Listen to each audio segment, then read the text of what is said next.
Sige na, pagbigyan mo na ako, isa lang. Hindi na. Kasi kakakilala pa lang natin, syempre. Sige na, pagbigyan mo na ako. Hayok na hayok ako. Please. Wait lang, masama yung... sakit ng pakindam ko. Nalalasing na ako Kanina pa nga ako sumasyat eh. Ikaw, nakakailang baso ka pala. Cheers! Siya tayo eh. Kakashoot ko nga lang. Isa pa. Hindi ka na. Sige na nga. Ang ganda mo pala sa personal.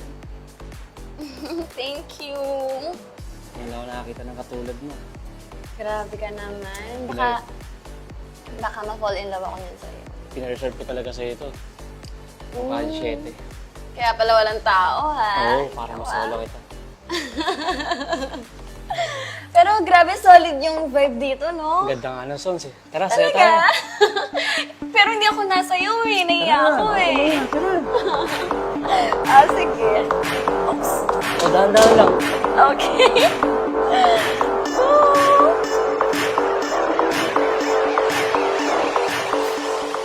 Hindi ka lang pala maganda. Magaling ka pa sumayaw. Hindi naman. Ikaw naman. Grabe ka. Oo. Ganda.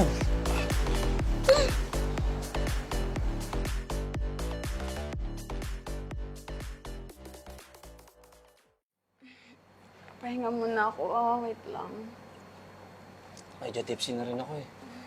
Busin na natin to. Shot mo to. Last na. Hindi ko na kaya. Kaya mo yan. Sige na. Isa lang. Last na. Last na. Oo. Sige na. Shot mo na. Dahan-dahan lang ha.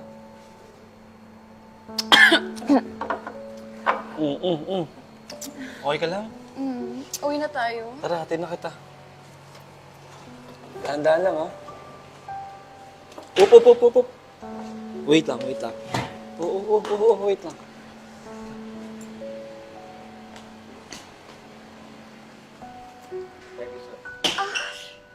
Thank you. Thank you.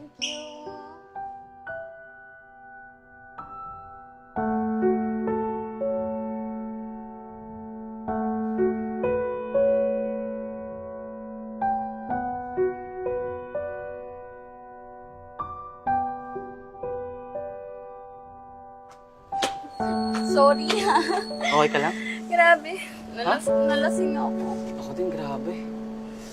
Ganda mo pala sa personal. Sarap-sarap mo. Bango-bango mo pa. Nasaan na pala yung taxi? Wala yung mga taxi rito eh, pero may alam ako na malapit ng hotel. Gusto mo mag-check-in tayo? Sige na, pagbigyan mo na ako, isa lang. Hindi na. Kasi kakakilala pa lang natin, syempre. Sige na, pagbigyan mo na ako. Hayok na hayok ako. Please. Wait lang, masama yung... sakit ng pakindam ko. May alam ako. Para gumanda yung pakiramdam mo. Ano yun? Kukunin ko lang, wait lang. Sige. Wait lang ha.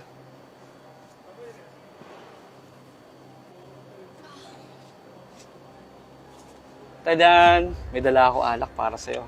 Ito, buksan ko lang. Hindi ko na kaya, Paul. Kaya mo, isa lang. Please, shot ka na. Sige na, isa lang para... Hindi na ako pwedeng mag-inom. Para umoko yung pakiramdam mo, please. Isa lang. Sige na. Isa lang ha. Huwag matigas ang ulo, isa lang, ha?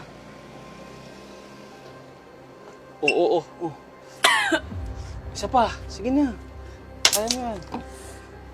Isa pa. Sige na.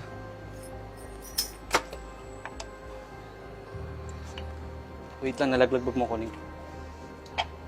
Paul, baka hindi na ako makakot.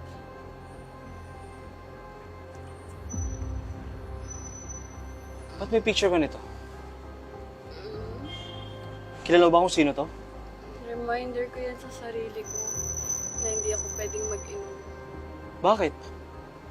3 years ago, dinonate ko yung kidney ko.